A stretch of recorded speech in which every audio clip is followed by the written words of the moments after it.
coyotes puis les renards. On peut imaginer que ce système hiérarchique s'appliquerait aussi aux chiens domestiques. Dans le passé, les hommes ont cherché à créer de nouvelles races canines. Ces chiens se retrouveraient tout à coup désavantagés dans la lutte pour la survie. Ce serait le cas notamment des chiens avec les pattes très courtes, avec un museau très court, ou au contraire très long. Je pense que tous ces chiens seraient condamnés. Ils ne seraient pas capables de faire de grands déplacements et d'explorer les environs à la recherche de nourriture. Je pense que les chiens, tout ce qu'il y a de plus ordinaire, auraient les meilleures chances de survie.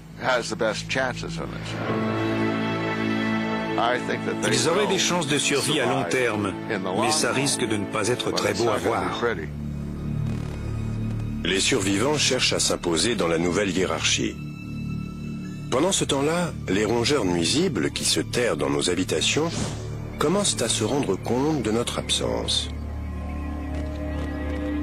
On pourrait penser que les rats et les souris domestiques n'auraient aucun mal à survivre en notre absence. Mais il s'avère que ces petites bêtes sont très dépendantes de nos réserves de nourriture. Les rats et les souris sont souvent qualifiés de rongeurs commensaux. Autrement dit, ce sont des animaux qui se nourrissent aux dépens des autres. Ils sont très dépendants des hommes. La souris domestique et le rat d'égout sont de parfaits exemples d'animaux qui s'en sortiraient moins bien si l'homme venait à disparaître.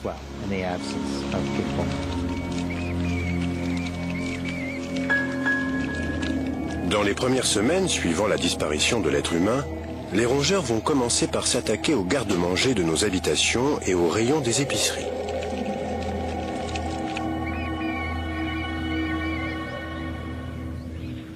Après avoir épuisé ces réserves de nourriture, ils survivront en se nourrissant de carton, de tissus et de colle. Je pense que si les villes étaient totalement vidées de leurs habitants, les rats seraient obligés de gagner honnêtement leur vie. Autrement dit, ils seraient obligés de retourner dans la nature et de se battre pour leur nourriture. Et les rongeurs seraient obligés au bout d'un moment d'abandonner les maisons. Ils deviendraient alors des proies faciles pour leurs prédateurs.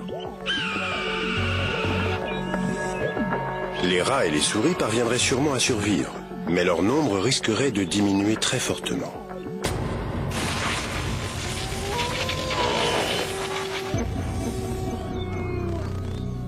Six mois après la disparition des humains, les zones urbaines commencent peu à peu à retourner à l'état sauvage. En l'absence d'humains, les prédateurs prendraient très vite les villes d'assaut. Nous avons tout fait pour les chasser des zones urbaines et pour les tuer. Mais une fois l'homme parti, les prédateurs reviendraient très vite occuper les villes. Les petits prédateurs comme les coyotes et les lynx ont toujours vécu en bordure des villes. Ils seraient les premiers à venir occuper les banlieues désertées. Les grands carnivores vont devoir attendre un peu plus longtemps, le temps que le milieu soit capable de fournir une nourriture suffisante pour satisfaire leur appétit. Mais rapidement, ils devraient transformer nos jardins en terrain de chasse.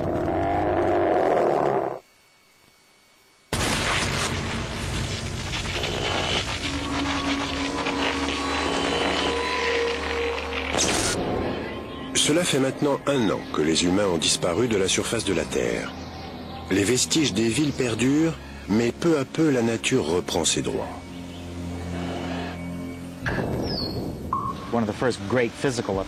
En l'absence d'humains, il faudrait s'attendre à un grand bouleversement physique.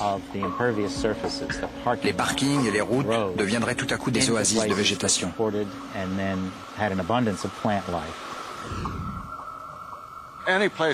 Partout où il y a du soleil, on devrait voir pousser des plantes. Au fil des ans, de petites graines vont se retrouver coincées dans les fissures du terrain et peu à peu, la végétation va s'installer. Les plantes sont vraiment extraordinaires. Elles peuvent tout détruire en l'espace de quelques années à peine.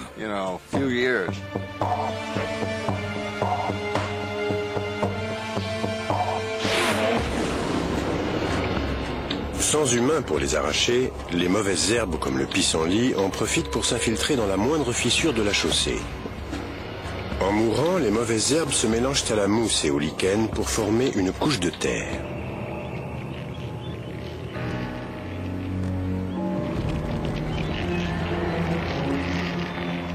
Ce sol est très pauvre en nutriments. Seules les plantes comme le trèfle, capables de capter l'azote atmosphérique, pourraient s'y installer dans un premier temps. Les herbes folles ont envahi ces jardins autrefois si bien entretenus. Des cerfs de Virginie fouillent le sol à la recherche de nourriture. Les animaux sauvages commencent à prendre leur marque dans les villes abandonnées.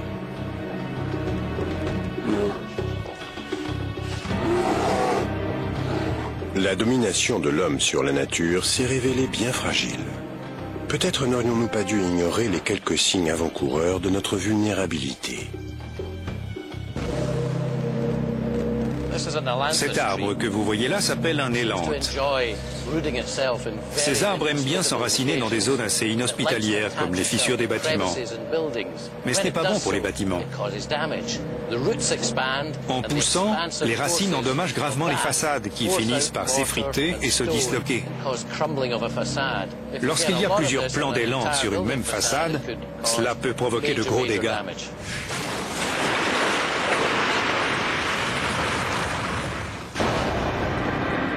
Face aux forces de la nature, même les superstructures construites par l'homme comme la centrale du barrage Hoover ne peuvent que s'incliner. Pour domestiquer le fleuve, pas moins de 21 000 hommes et 5 années de travail acharné ont été nécessaires. Un an après l'extinction de la race humaine, les 17 générateurs de la centrale, qui semblaient jusqu'alors indestructibles, sont sur le point de succomber à un organisme pas plus grand que l'ongle du pouce.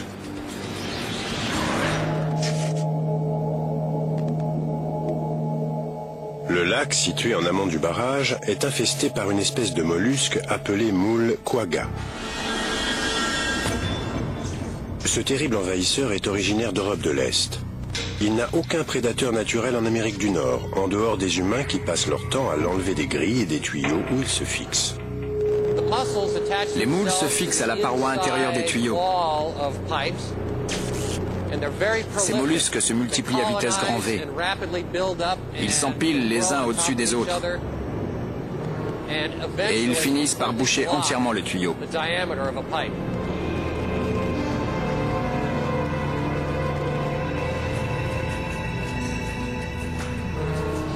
Les petits tuyaux qui servent à transporter l'eau de refroidissement jusqu'au générateur du barrage Hoover constituent un environnement idéal pour ces mollusques.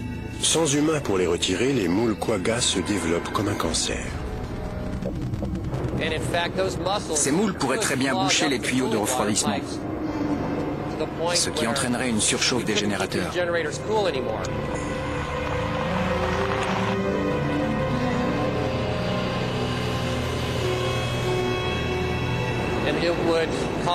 Le générateur est muni d'un système automatique de contrôle.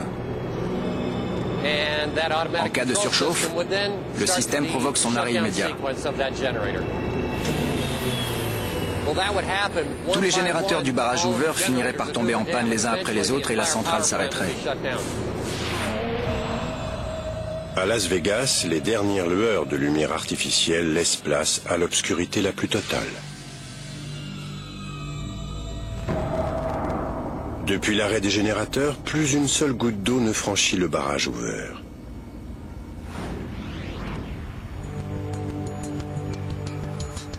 Le fleuve Colorado, situé en aval, commence à s'assécher.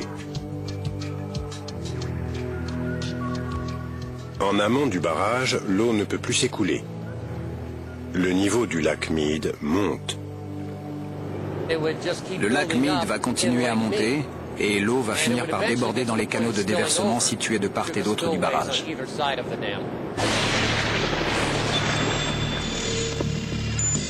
La nature reprend finalement ses droits sur Terre.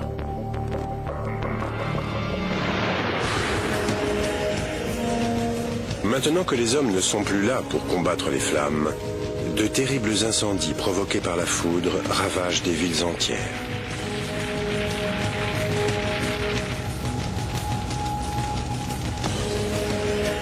Les bâtiments abandonnés, les herbes folles et les débris constituent un combustible de choix pour les flammes.